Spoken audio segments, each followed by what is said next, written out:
Battle of Pinkie, how Scotland's nobility fled and fell. What happens when a royal marriage proposal turns into a blood-soaked battlefield? How does a baby queen, a furious king, and a runaway governor spark one of the most catastrophic defeats in Scottish history? And why did thousands of warriors abandon their weapons, strip off their armor, and sprint like frightened deer across the fields of Inveresk? From flaming ships in Leith to severed limbs in the fields, from smoky flanks to royal christenings, this story has it all. Betrayal, bravery, blunders, and blood.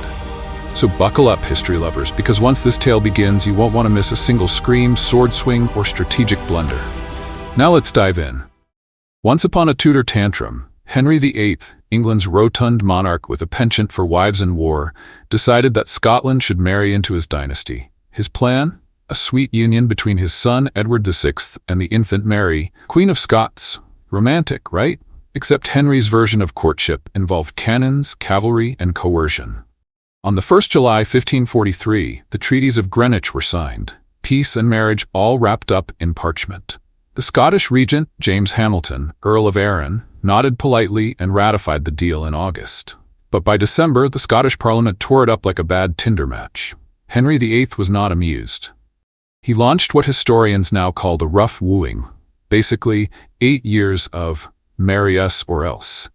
When Henry VIII died in 1547, his 9-year-old son Edward VI took the throne, and his uncle Edward Seymour, the Duke of Somerset, became Lord Protector, essentially England's babysitter-in-chief. Born around 1500, Seymour was ambitious, reformist, and about as subtle as a cannonball. He had flaws: arrogance, poor political instincts, and a tendency to treat diplomacy like a tavern brawl. But he was also a capable general, and he inherited Henry's obsession with Scottish submission. So, Seymour sharpened his sword, polished his Protestant rhetoric, and marched north with 16,800 men, 30 warships, and a dream of forced matrimony. The stage was set near Musselburgh on the banks of the River Esk. The Scots, led by the Earl of Arran, had 36,000 troops, mostly pikemen and Highland archers. The English had a Renaissance army: German arquebusiers, Spanish cavalry, Italian mercenaries, and Lord Grey's elite horsemen. It was the last pitched battle between England and Scotland. Both sides agreed to fight, like gentlemen with grudges. At dawn, the Scots had the upper hand. They wounded English cavalry, pierced Lord Grey's mouth with a pike, and even fatally struck Seymour's horse. The battlefield was chaos. William Patten, an eyewitness and judge of the Marshalsea, described it in his pamphlet, The Expedition into Scotland. Pitiful cries, horrible roar, and terrible thundering of guns. The day darkened above head with smoke of shot. Arrows, bullets, and pellets flew so thick that nowhere was there any surety of safety. Men feared not just death, but the agony of injury. The Scots, emboldened, charged again.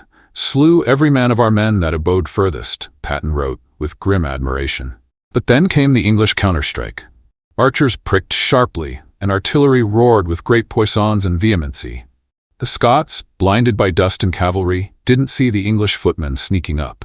When they did, it was too late. The English unleashed hell. The result?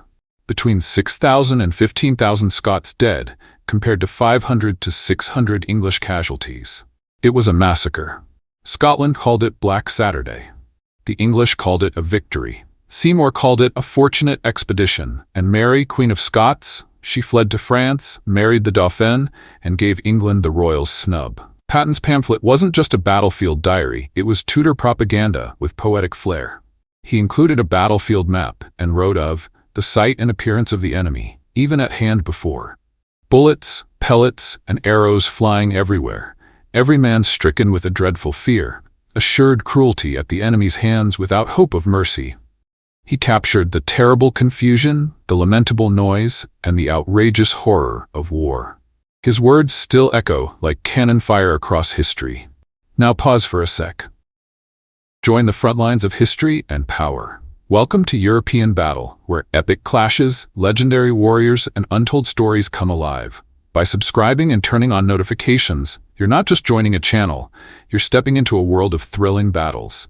From ancient empires to modern warfare, we deliver cinematic storytelling, expert insights, and exclusive content that will leave you breathless. Don't just watch history, live it. Hit that subscribe button and turn on notifications to never miss a moment of the action. European battle where legends clash. It began with a bang and a bolt. As the English forces surged forward, the Scottish governor, the Earl of Arran, decided that bravery was best left to the poets.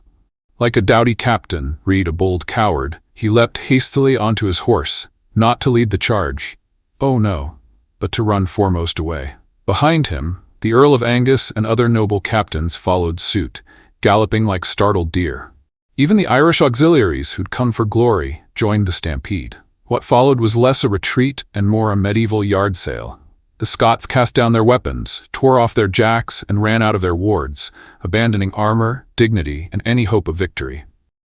It was a full-blown rout, and the English were not about to let them jog off into the sunset.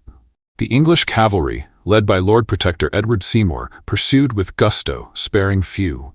According to William Patten, the battlefield was soon thick with pikes, swords, bucklers, daggers, and the occasional severed limb. The Scots had dropped everything, including their chances. After this notable strewing, the real horror began. Patten describes a pitiful sight: corpses dispersed broad, some hamstrung, others with legs off, arms severed, necks half asunder, and heads cloven like overripe melons. The English horsemen, unable to reach lower, aimed for heads and necks, turning the chase into a 5-mile bloodbath from Inveresk to Edinburgh Park, nearly to the city gates. The carnage stretched 9 miles wide, from the Frith Sands to Dalkeith. Patten writes that the dead lay as thick as cattle in a full pasture, and the River Esk ran red with blood. Eyewitnesses and prisoners alike estimated over 13,000 Scots slain, a number so staggering it could have been tracked by the trail of arms, legs, heads, and gore. And all this in just 5 hours. From 1 p.m. to nearly 6, the mortality was so great, Patten claimed the like in full time had not been seen. Yet he insists the English were more merciful than the situation warranted, sparing more than they should have, given the just causes and quarrels. Meanwhile, François van der Delft, the imperial ambassador, wrote to Mary of Hungary based on intel from William Patten. He described how the Protector advanced toward the mountain, heard the Scots were forming up, and sent cavalry to skirmish.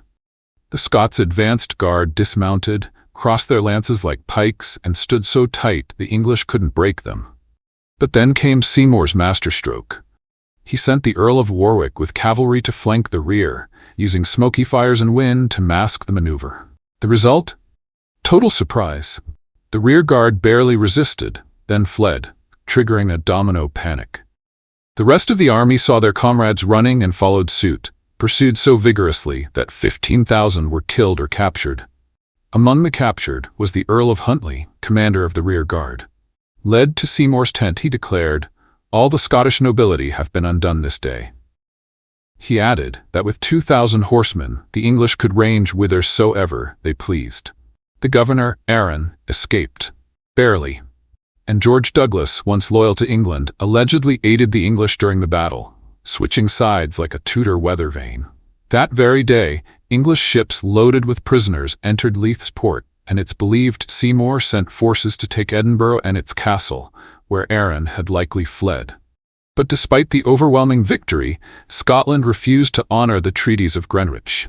The War of the Rough Wooing dragged on until the Treaty of Boulogne in March 1550 finally ended the madness. And just to add a regal cherry on top, 10th September 1533, exactly 14 years before Pinkie, Elizabeth I was christened at the Church of Observant Friars in Greenwich. The ceremony was lavish, led by Archbishop Thomas Cranmer, who also served as her godfather. Little did anyone know that baby would one day face the Spanish Armada and become one of England's greatest monarchs. Next up, the Spanish Armada, when England faced the fury of the seas. Before you go, this tale of treachery, this tale of tactics, Tudor tantrums, don't forget to follow, subscribe, and the notification bell so you never miss another episode of History Unhinged. Until then, may your swords stay sharp and your governors stay put.